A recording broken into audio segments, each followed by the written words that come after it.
There's been a lot of discussion during the pandemic about mental health, and especially this past week when it came to the impacts of social media on mental health. One Scholastic executive in children's publishing has found success using that tool to spread inclusion and self-love with his own pet project. You'll see what we did there in just a minute.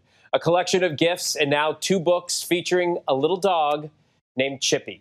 Joining us is Chippy's self-described scribe, David Vozar. David, thanks so much for being on the show. Hey, thank you so much, Phil. I appreciate it. All right, so you already have a full-time job. What was the need that you saw that made you embark on this one-person project in creating Chippy, and why gifts? It was more curiosity about social media, but once I got there, I felt like I really wanted to push back on all the negative energy that I was feeling on the platforms, and especially its effect on tweens and teens specifically. And it really motivated me to keep going and keep developing this character. And gifts, I like to call gifts are like 3-minute feature films. They start and end the same, but they sort of have to tell a story and communicate very quickly, which I think is in line with how people are digesting content now on the phone and online.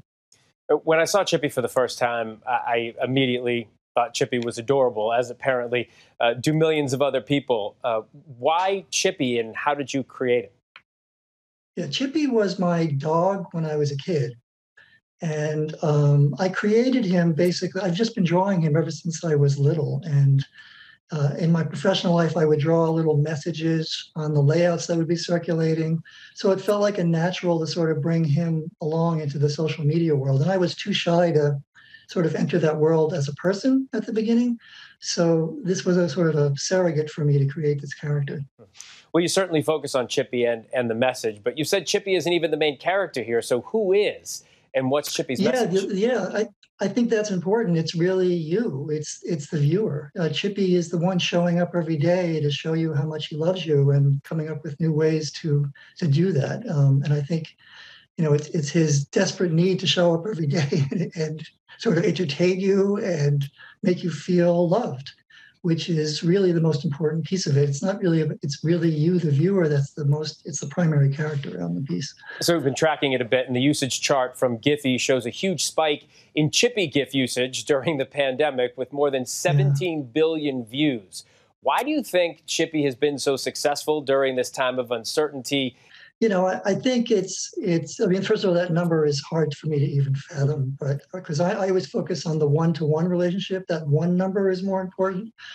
But I think during the pandemic, people were separated. I got a lot of notes from people who use gifts to send them, my husband's in the military, or my significant other doesn't live with me, or I can't get to my grandmother, and they used Chippy sort of as a connector. And he's broad enough, I think, for everybody to sort of input their own emotions into, which I think really works for the character. And I hope he's fun and entertaining at the same time. He's adorable. Following the success of the gifts, you've released 2 books. The latest one just coming out called 100 Ways to Love You.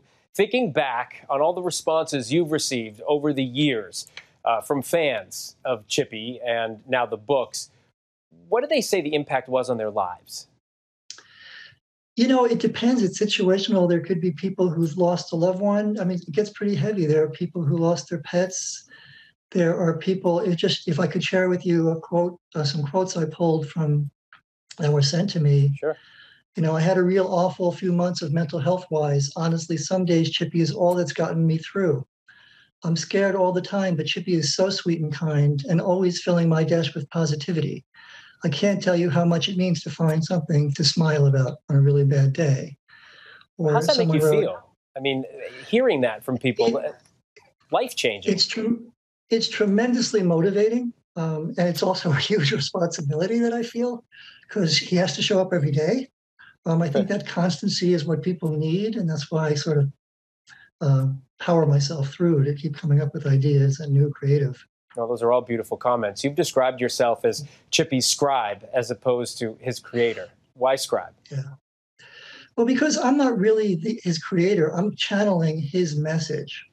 I mean, the idea is that this dog, who, if you ever looked into a dog's eyes and you see those eyes of unconditional love, they would do anything. And this is him trying in as many ways as possible to express that to you. So I'm sort of interpreting his love for you into the gifts that we work on. Well, it's amazing. I'd only seen a few, but I did a kind of a deep dive into as many as I could today. And you do have a feeling, you smile inside and out. So thanks for that. And so many people thank you. David, thanks so much for joining us on the show. Thank you so much. I really appreciate it. Absolutely. Anytime. And you can find David's 2 books on his Chippy the Dog Etsy page and on Amazon. David, thank you. Yes, thank you, Phil. Take care. Hi, everyone. George Stephanopoulos here. Thanks for checking out the ABC News YouTube channel. If you'd like to get more videos, show highlights, and watch live event coverage, click on the right over here to subscribe to our channel. And don't forget to download the ABC News app for breaking news alerts. Thanks for watching.